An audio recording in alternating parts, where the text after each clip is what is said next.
Welcome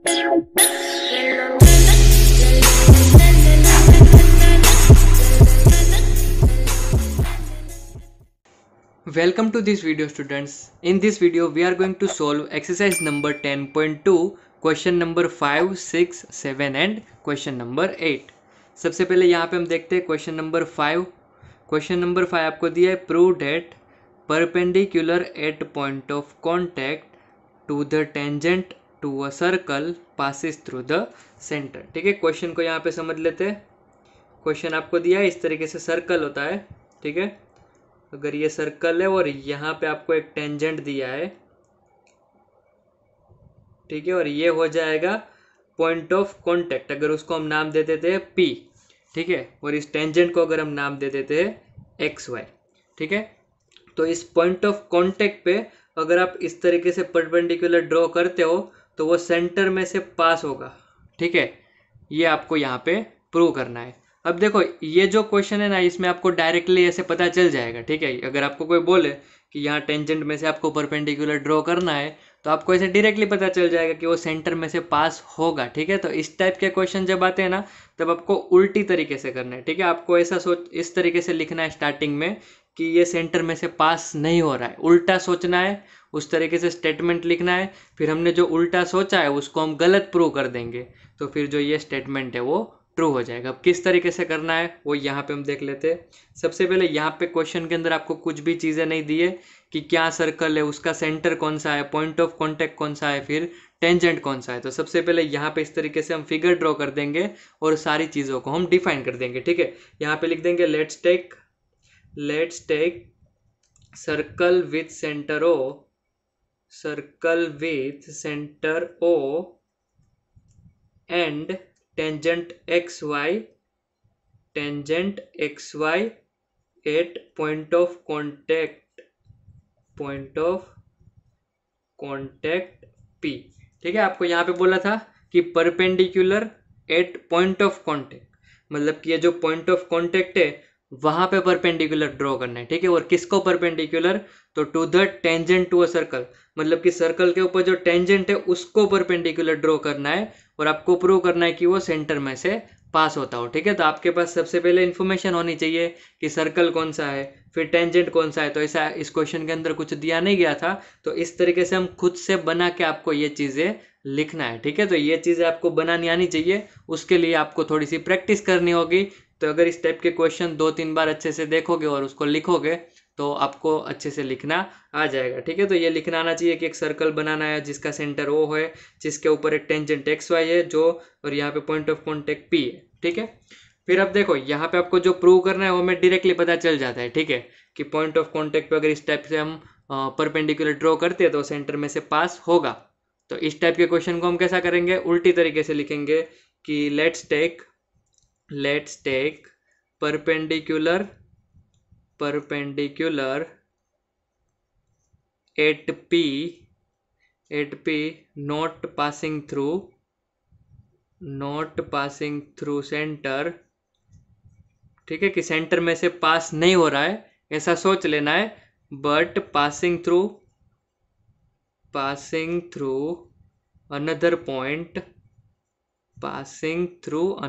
point और उस point का नाम देते थे Q. ठीक है, कि कोई अलग पॉइंट Q में से, यहाँ इस सेंटर में से नहीं पास हो रहा है बल्कि कोई अलग पॉइंट है यहाँ पे Q, उसमें से वो पास हो रहा है. ठीक है, तो यहाँ पे हम इस तरीके से लिख देंगे. फिर नेक्स्ट क्या करेंगे, अब देखो ये परपेंडिकुलर है, ये परपेंडिकुलर Q में से पास हो रहा है, तो परपेंडिकुलर का मतलब क्या होता है कि 90 डिग्री पे पास हो रहा है. तो ये एंगल QPY कितना होना चाहिए, 90 डिग्री होना चाहिए. तो यहाँ पे लिख देंगे hence therefore angle QPY should be 90 degree. ठीक है, इसको हम नाम दे देते हैं इक्वेशन 1. तो यहाँ पे इक्वेशन 1 में क्या आया कि QPY 90 डिग्री होना चाहिए. ठीक है, नेक्स्ट इस तरीके से हम लिख देंगे here OP is radius and XY is tangent. ठीक है, कि OP जो है वो क्या है, यहाँ पे रेडियस है. ठीक है, और XY क्या है, टेंजेंट. तो अगर वो टेंजेंट और रेडियस कैसा होता है, ऑलवेज परपेंडिकुलर होता है. तो OP परपेंडिकुलर XY होता है, तो एंगल OPY भी कितना हो जाएगा, एंगल OPY भी कितना होना चाहिए, 90 होना चाहिए, क्योंकि रेडियस और टेंजेंट ऑलवेज कैसे होते हैं, परपेंडिकुलर, तो वो भी 90 हो जाएगा। इसको हम नाम दे देते हैं इक्वेशन नंबर 2। अब देखो यहाँ पे इक्वेशन 1 और इक्वेशन 2 को देखो, ए भी 90 है और ये भी 90 है, तो हम इस तरीके से ऐसा लिख सकते हैं from equation 1 and 2, from equation 1 and 2 क्या हो जाएगा, angle Q P Y is equal to angle O P Y, ऐसा बोल सकते हैं, ठीक है, क्योंकि ए भी 90 है और ये एंगल भी 90 है, मतलब ये दोनों एंगल कैसे है, सेम, इस तरीके से हम लिख सकते हैं, ठीक है, ऐसा लिख देंगे। उसके बाद हम यहाँ इस तरीके से स्टेटमेंट लिख देंगे, फ्रॉम फिगर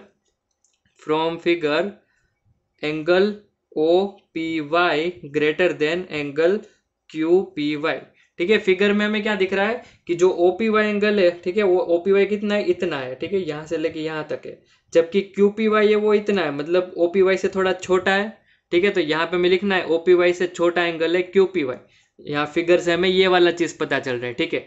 लेकिन यहाँ इक्वेशन के थ्रू जैसे हमने कैलकुलेशन की, तो वहां से हमें क्या पता चला कि दोनों एंगल इक्वल है, ठीक है, और फिगर से हमें लगा कि एक छोटा है और दूसरा एंगल बड़ा है, तो ये चीज हो जाएगी रॉन्ग। तो हम यहाँ लिख देंगे इट इज नॉट पॉसिबल, कि ये चीज पॉसिबल नहीं है, दोनों एंगल कैसे होने चाहिए, इक्वल होने चाहिए, hence our assumption is wrong, hence our assumption is wrong, assumption is wrong and O and Q lie on the same line, कि जो ये दोनों एंगल इक्वल है OPY और QPY, मतलब O और Q दोनों एक लाइन पे होने चाहिए, hence perpendicular passes through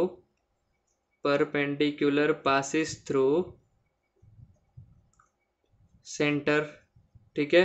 question वही पूछा था आपको कि परपेंडिकुलर सेंटर में से पास हो, वो आपको प्रूव करना है, तो यहाँ पे वो आपका जो है वो प्रूव हो जाता है, ठीक है। तो इसी के साथ हमारा क्वेश्चन नंबर 5 खत्म होता है। देखते हैं क्वेश्चन नंबर 6। क्वेश्चन नंबर 6 आपको क्या दिया है, the length of the tangent from a point A at a distance 5 centimetre from the centre and circle is 4 centimetre, find the radius, ठीक है। 3 चीजें यहाँ पे, ये वाला क्वेश्चन हमने आगे के एक्सरसाइज में भी 2 क्वेश्चन इस टाइप के किए हुए, जिसके अंदर एक तो लेंथ ऑफ द टेंजेंट आता है, ठीक है, लेंथ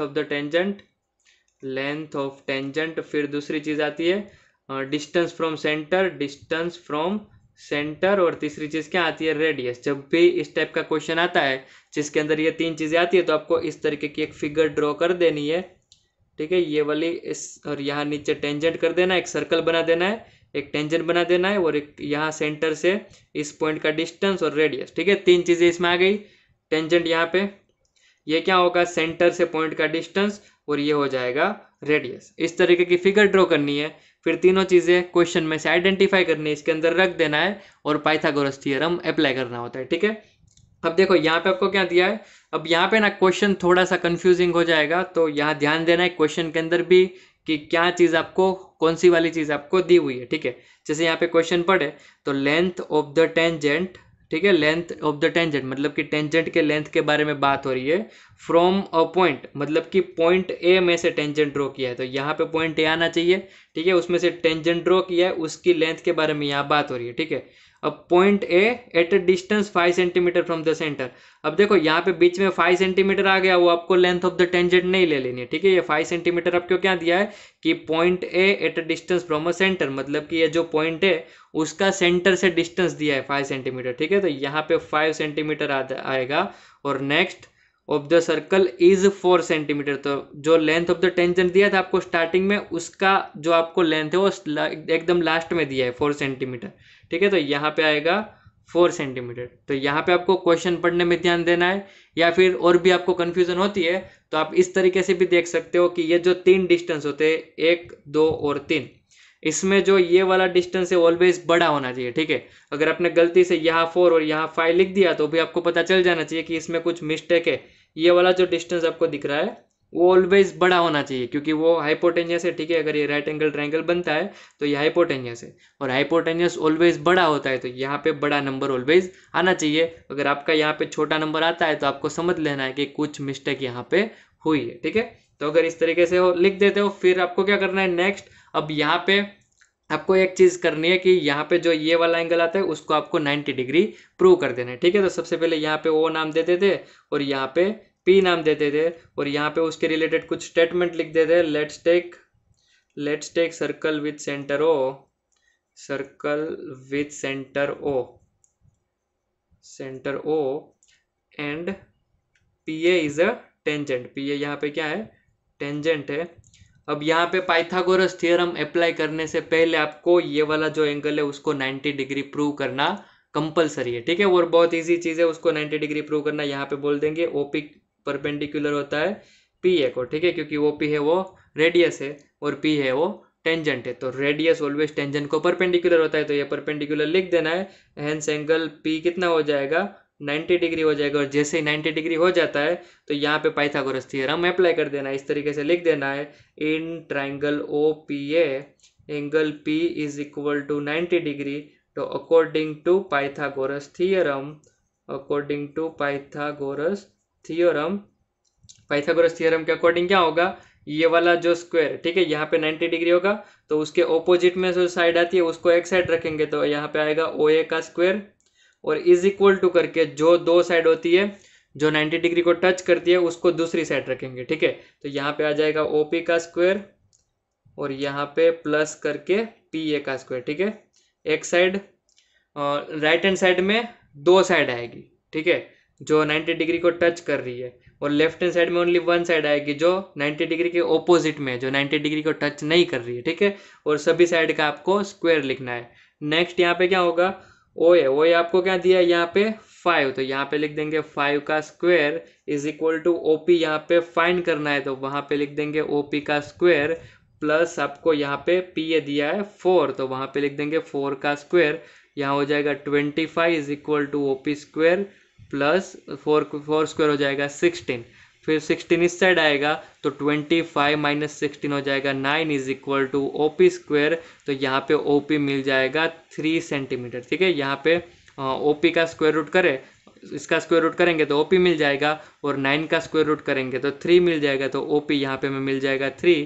तो यहाँ पे रेडियस हमें कितनी मिल गई, radius is equal to 3 centimetre, ठीक है। यहाँ पे OP जो है वही हमारा रेडियस है, और क्वेश्चन में आपको पूछा था find the radius of the circle, तो यहाँ पे सर्कल की रेडियस हमें कितनी मिल गई, 3 सेंटीमीटर। इसी के साथ हमारा क्वेश्चन नंबर 6 भी खत्म होता है। अब देखते हैं क्वेश्चन नंबर 7। तो यहाँ पे आपको दिया है 2 कॉन्सेंट्रिक सर्कल। अब इस वर्ड को आपको समझना है, कॉन्सेंट्रिक सर्कल मतलब दो ऐसे सर्कल, ठीक है, 1 सर्कल और सर्कल नंबर 2, ठीक है, दो सर्कल की जिसका सेंटर सेम होता है। जैसे इस सर्कल के सेंटर के बारे में बात करें तो कौन सा होगा, यही वाला। सेकेंड सर्कल का सेंटर भी ये वाला।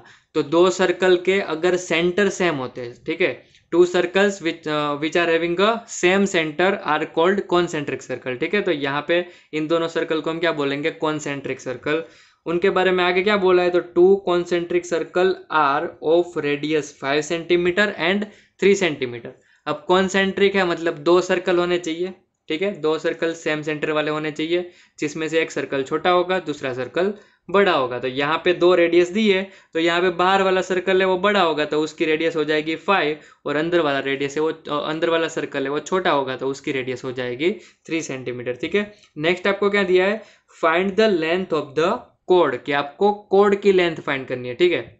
अब इसके अंदर तो बहुत सारी कोड होगी, छोटे सर्कल के अंदर भी बहुत सारी कोड होगी, बड़े सर्कल के अंदर भी बहुत सारी कोड होगी, लेकिन यहाँ पे कौन सी कोड के बारे में बात हुई है, ऑफ द लार्जर सर्कल, मतलब कि लार्जर सर्कल के अंदर जो कोड्स होती है उसके बारे में। लार्जर सर्कल के अंदर की भी बहुत सारी कोड होती है। तो फिर आगे यहाँ पे आपको देखना है विच touch is the smaller circle, ठीक है। आपको लार्जर सर्कल की एक ऐसी कोड लेनी है जो स्मॉलर सर्कल को टच करके जाए। जैसे हम यहाँ पे इस तरीके से ड्रॉ करें तो ये लार्जर सर्कल की कोड हो गई जो इस स्मॉलर सर्कल को टच करके जाती है, ठीक है। कोड समझ में आता है ना, कोई सर्कल है उसके ऊपर कोई भी 2 पॉइंट को इस तरीके से ज्वाइन कर दे तो ये बन जाती है कोड। जैसे ये भी कोड हो गई, ये भी कोड, इस तरीके से ड्रॉ करे तो ये भी कोड इस तरीके से एक सर्कल के अंदर इनफाइनाइट कोड्स होती है, ठीक है। तो आपको यहाँ पे कौन सी कोड लेनी है, जो लार्जर सर्कल के अंदर हो, ठीक है। तो यहाँ पे लार्जर सर्कल के 2 पॉइंट को ज्वाइन करना है तो एक कोड बनती है, और ऐसी कोड लेनी है जो स्मॉलर सर्कल को टच करके जाए, ठीक है। टच करना मतलब एक पॉइंट के अंदर टच करके जाना चाहिए, ठीक है। तो इस तरीके से हमने कोड ड्रॉ कर दी। नेक्स्ट आपको क्या करना है, उस कोड की लेंथ फाइंड करनी है। अब देखो यहाँ पे प्रोसेस याद रखनी है कि इस कोड की लेंथ किस तरीके से फाइंड करेंगे। सबसे पहले इसको यहाँ पे ज्वाइन कर दे, ठीक है। अब देखो ये जो कोड है ना, वो इस सर्कल को यहाँ पे एक पॉइंट के अंदर टच करके जा रही है, ठीक है। तो हम ऐसा बोल सकते हैं कि ये वाली कोड इस सर्कल का टेंजेंट हो जाएगा, ठीक है, इस सर्कल के लिए टेंजेंट हो जाएगा क्योंकि उसको एक पॉइंट में टच करके जा रहा है। तो ये बन गया टेंजेंट। अगर यहाँ से मैं रेडियस बना दूं तो ये बन जाएगा 90 डिग्री, और अगर इस पॉइंट को मैं ज्वाइन कर दूं तो ये बन जाएगा राइट एंगल ट्रायंगल, जिसमें हम पाइथागोरस थ्योरम अप्लाई कर सकते हैं, ठीक है। अब देखो यहाँ पे ये वाली चीज मतलब वही स्मॉलर सर्कल की रेडियस हो गई ये वाली। तो ये स्मॉलर सर्कल की रेडियस हमें यहाँ पे पता है कि 3 सेंटीमीटर है, तो ये मेजरमेंट हो जाएगा 3 सेंटीमीटर का, ठीक है। वैसे ये वाला जो मेजरमेंट है वो लार्जर सर्कल की रेडियस हुई, आप देख सकते हो यहाँ सेंटर से लेके लार्जर सर्कल तक वो टच कर रहा है। तो ये क्या हुआ, लार्जर सर्कल की रेडियस जो हमें यहाँ पे 5 सेंटीमीटर दी है, तो हम यहाँ पे लिख देंगे 5। फिर हम क्या करेंगे नेक्स्ट, इसके अंदर पाइथागोरस थ्योरम अप्लाई कर देंगे तो हमें ये नीचे वाली साइड मिल जाएगी, ठीक है। अब देखो हमें फाइंड करनी थी पूरे कोड की लेंथ, ठीक है, यहाँ से लेके यहाँ तक की, लेकिन हमें ये आधी कोड की लेंथ ही मिली। तो ये जो भी डिस्टेंस मिलता है उसका डबल कर देंगे तो ये पूरे कोड की लेंथ हमें यहाँ पे मिल जाएगी, ठीक है। तो सबसे पहले कुछ स्टेटमेंट लिख देते हैं। Here to concentric circle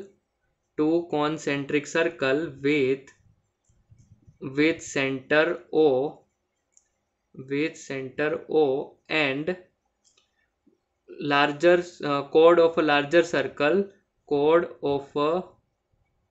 PQ नाम देते थे, chord PQ of a larger circle touches smaller circle at M, ठीक है, कि लार्जर सर्कल के कोड है पी क्यू, वो स्मॉलर सर्कल को एम पॉइंट पे टच कर रही है, ठीक है। इस तरीके का एक स्टेटमेंट थोड़ा सा इस फिगर को एक्सप्लेन कर देना है जो आपको आना चाहिए, ठीक है। इस चैप्टर के अंदर हर एक फिगर को एक्सप्लेन करना आपको आना चाहिए। इस तरीके से स्टेटमेंट लिख देना है कि एक सर्कल लेना है जिसका सेंटर ओ है, फिर उसके अंदर ये सी हमने कोड बनाई है, फिर इसको इस पॉइंट पे टच कर रहा है।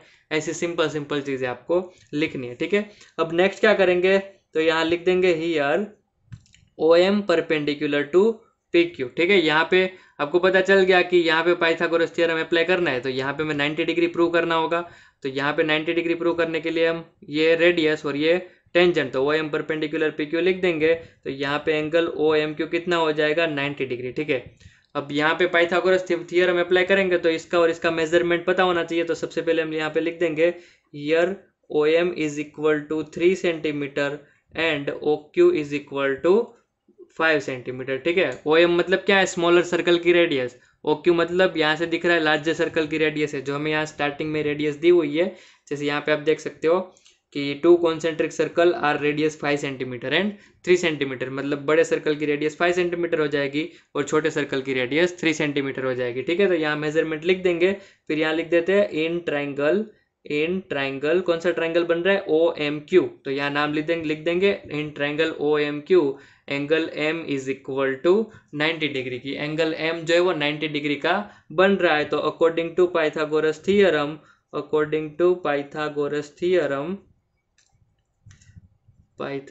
थ्योरम क्या लिख सकते हैं, यहाँ से O Q square is equal to O M square plus M Q square, O M square plus M Q square, ठीक है। ओ क्यू कितना दिया है आपको 5, तो यहाँ पे हो जाएगा 5 का स्क्वायर।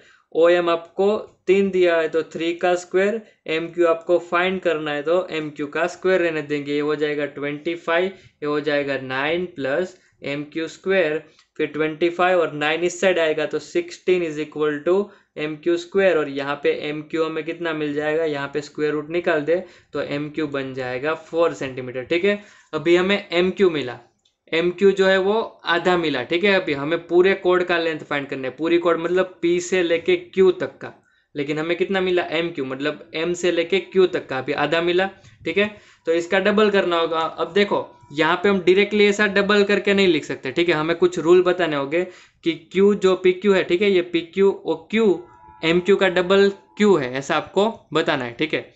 अब यहाँ पे क्यू के साथ आपको कंफ्यूज नहीं होना है। तो यहाँ पे हम कुछ इस तरीके से लिख देंगे कि here in triangle P O Q, ठीक है। ट्राइंगल को देखना है, ठीक है, अच्छे से। यहाँ पे पी ओ क्यू, ये पूरा जो बड़ा ट्राइंगल बनता है उसको लेना है, पी ओ क्यू, ऐसा बड़ा ट्राइंगल बन रहा है, ठीक है। उसके अंदर क्या होगा, तो जो पी ओ है और क्यू ओ है दोनों इक्वल होंगे क्योंकि वो दोनों जो है वो बड़े सर्कल की रेडियस होंगे। ठीक है, तो यहाँ पे लिख देंगे दोनों इस ट्राइंगल के अंदर PO is equal to QO होंगे। ठीक है, next OM perpendicular to PQ होगा। ठीक है, ये जो OM है वो परपेंडिकुलर टू PQ होता है। ठीक है, तो ये दोनों रीजन की वजह से PQ इज इक्वल टू हो जाएगा 2MQ एंड 2 और MQ मिला था 4, तो 2 4 का आंसर क्या आ जाएगा 8 सेंटीमीटर। ठीक है, तो यहाँ पे हमें लार्जर कॉर्ड की लेंथ मिल जाएगी। अब बाकी रही ये चीज़ें हमने क्यों लिखी, अब देखो यहाँ पे क्या होता है कि जब ट्राइंगल आइसोसीलस होता है, आइसोसीलस मतलब ये वाली साइड और ये वाली साइड जब इक्वल होती है तब क्या होता है कि जब ट्राइंगल आइसोसीलस होता है तब अगर हम यहाँ से कोई परपेंडिकुलर ड्रॉ करते हैं तो परपेंडिकुलर एकदम बीच में पड़ता है। ठीक है, अगर ट्राइंगल इस तरीके का होता है, आइसोसीलस नहीं होता और इस तरीके का होता, तो उसका जो परपेंडिकुलर हो बीच में नहीं पड़ेगा। ठीक है, वो कहाँ पड़ता है, इस साइड पड़ता है, एकदम बीच में नहीं पड़ता। लेकिन जब आइसोसीलस ट्राइंगल होता है, मतलब कि ये वाली साइड और ये वाली साइड अगर इक्वल होती है तो अगर हम परपेंडिकुलर ड्रॉ करते हैं तो बीच में पड़ता है, तो मतलब ये वाली साइड और ये वाली साइड कैसी हो जाती है, इक्वल। तो वही चीज़ हमने यहाँ पे लिखी है कि इस ट्राइंगल के अंदर ये वाली चीज़ और ये वाली चीज़ इक्वल है। ठीक है, तो ये ट्राइंगल बन जाता है आइसोसीलस ट्राइंगल, और वहाँ से अगर हम परपेंडिकुलर ड्रॉ करते हैं तो ये वाली चीज़ और ये वाली चीज़ इक्वल होती है, इसलिए जो PQ है वो 4 और ये 4 प्लस 4 कितना बन जाएगा, 8 बन जाएगा। ठीक है, तो यहाँ पे ये वाली चीज़ आप जब करते हो तो उसके लिए ये जो एक्सप्लेनेशन है वो देना कंपलसरी है। ठीक है, तो यहाँ पे हमारा क्वेश्चन नंबर 7 भी खत्म होता है। अब हम देखते हैं क्वेश्चन नंबर 8। क्वेश्चन नंबर 8 आपका बहुत ही इंपॉर्टेंट क्वेश्चन है, बहुत बार ये क्वेश्चन पूछा जाता है, तो एकदम IMP क्वेश्चन है। और दूसरी बात ये कि ये क्वेश्चन बहुत इजी है। ठीक है, एकदम इजीली आप इसको सॉल्व कर लोगे। ठीक है, यहाँ पे कौन सा रूल यूज करना है, तो एक रूल हम ऑलरेडी पढ़ चुके हैं कि टेंजेंट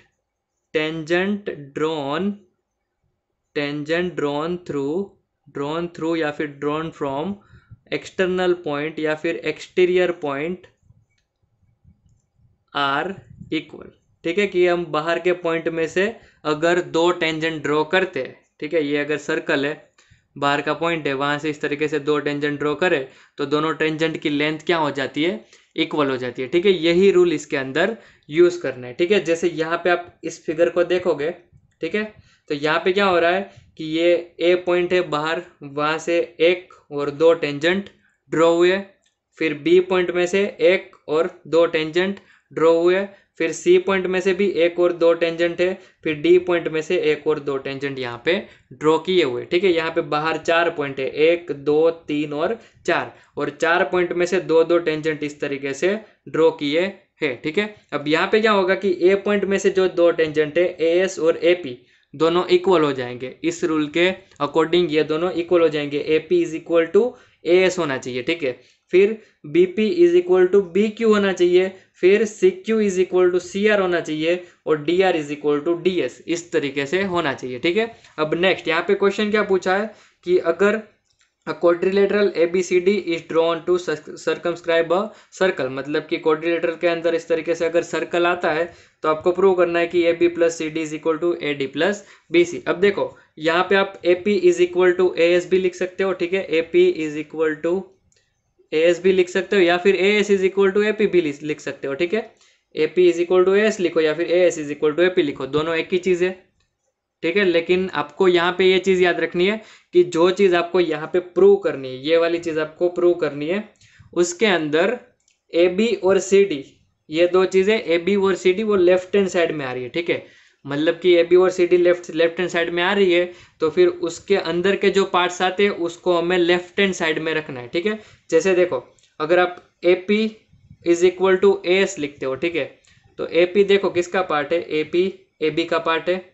ठीक है, तो उसको हम लेफ्ट हैंड साइड में रखेंगे, तो AS is equal to AP भी हम लिख सकते हैं, लेकिन उसको हम नहीं लिखेंगे, हम किसको लिखेंगे, AP is equal to AS वाला लिखेंगे। ठीक है, अब यहाँ पे हम स्टार्ट करते हैं। सबसे पहला है AP is equal to AS। ठीक है, जिसमें से AP जो है वो AB का पार्ट है। ठीक है, तो वो आना चाहिए लेफ्ट हैंड साइड में, तो सबसे पहला हम यहाँ पे लिख देंगे AP is equal to AS। ठीक है, नेक्स्ट B वाले दो टेंजेंट कौन से होंगे, BP is equal to BQ, जिसमें से बीपी जो है वो AB का पार्ट है, ठीक है। तो AB लेफ्ट हैंड साइड में है, तो उस बीपी को हम लेफ्ट हैंड साइड में रखेंगे, तो BP is equal to BQ, ठीक है। BQ किसका पार्ट है? BC का, तो BC देखो राइट हैंड साइड में आ रहा है, तो उसको हमें राइट हैंड साइड में रखना है, ठीक है। फिर C वाला देखे तो C में हम लिख सकते हैं CQ is equal to CR।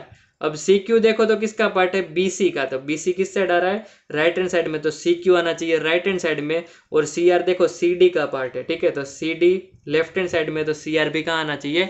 Left hand side में आना चाहिए, ठीक है। तो CR is equal to CQ, इस तरीके से हम लिख देंगे। अब ये लेफ्ट राइट क्यों कर रहे हो, आगे जब हम इसको सोल्व करेंगे तब आपको पता चल जाएगा, ठीक है। फिर D में से कौन से दो है? DR और DS, ठीक है। अब देखो DR किसका पार्ट है? CD का, ठीक है। तो DR CD किस साइड है? लेफ्ट हैंड साइड में, तो DR को हम कहाँ रखेंगे? लेफ्ट हैंड साइड में रखेंगे। DR इज इक्वल टू क्या आ रहा है? DS। यहाँ पे DS को हमने राइट हैंड साइड में रखा, क्योंकि DS देखो किसका पार्ट है?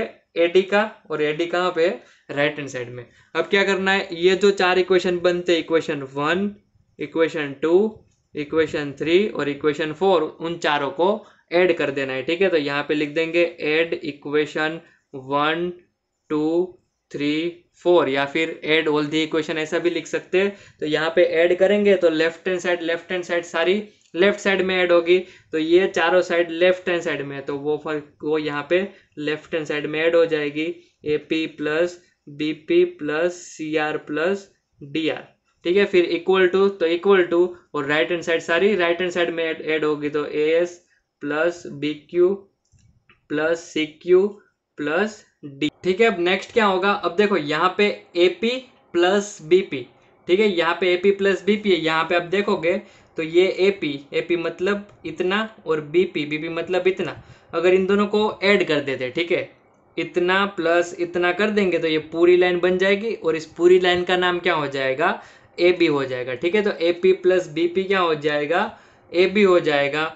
वैसे ही यहाँ पे CR प्लस DR, CR मतलब इतना और DR मतलब इतना, तो दोनों को ऐड कर दे तो ये पूरी लाइन बन जाएगी जिसका नाम है CD।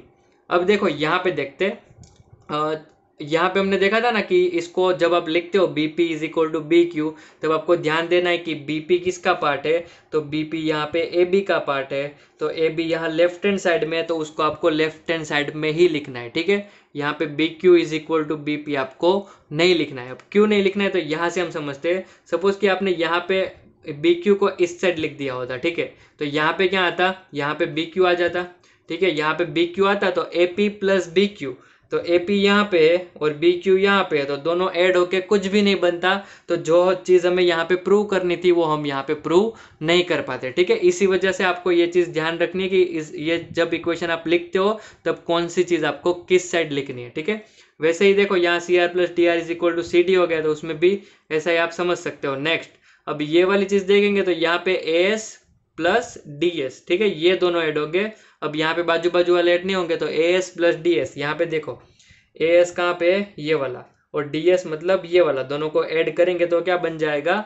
AD बन जाएगा। और वैसे ही BQ प्लस CQ, तो यहाँ पे देखो BQ और ये CQ दोनों को ऐड करें तो पूरी साइड कौन सी बन जाएगी? BC। तो जैसे इसको ऐड करके ये वाला इक्वेशन बनता है, तो यही चीज़ यहाँ पे आप क्वेश्चन के अंदर देख सकते हो, वही चीज़ आपको प्रूव करनी थी, तो यहाँ ये वाली चीज़ प्रूव हो जाती है, ठीक है। और जैसे ये वाली चीज़ प्रूव हो जाती है तो लास्ट में हम लिख देंगे हैंस प्रूव्ड, तो यहाँ पे प्रूव हो गया। और इसी के साथ हमारा क्वेश्चन नंबर 8 भी खत्म हुआ। तो यहाँ पे एक्सरसाइज 10.2 के क्वेश्चन नंबर 5, 6, 7, 8 खत्म होते हैं। Okay, that's it for today students. अगर आपको ये वीडियो पसंद आया तो इस वीडियो को लाइक करना मत भूलना, और यहाँ पे स्क्रीन पे आपको मेरी फ़ोटो दिख रही होगी जिस पे क्लिक करके आप इस चैनल को सब्सक्राइब कर सकते हो। और स्क्रीन पे दूसरे दिखाए गए वीडियोस है जिसमें से आप इस चैप्टर के रिलेटेड कुछ बुक के क्वेश्चंस और कुछ इंपॉर्टेंट क्वेश्चंस भी देख सकते हो। तो मिलते हैं नेक्स्ट वीडियो में, तब तक के लिए बाय बाय।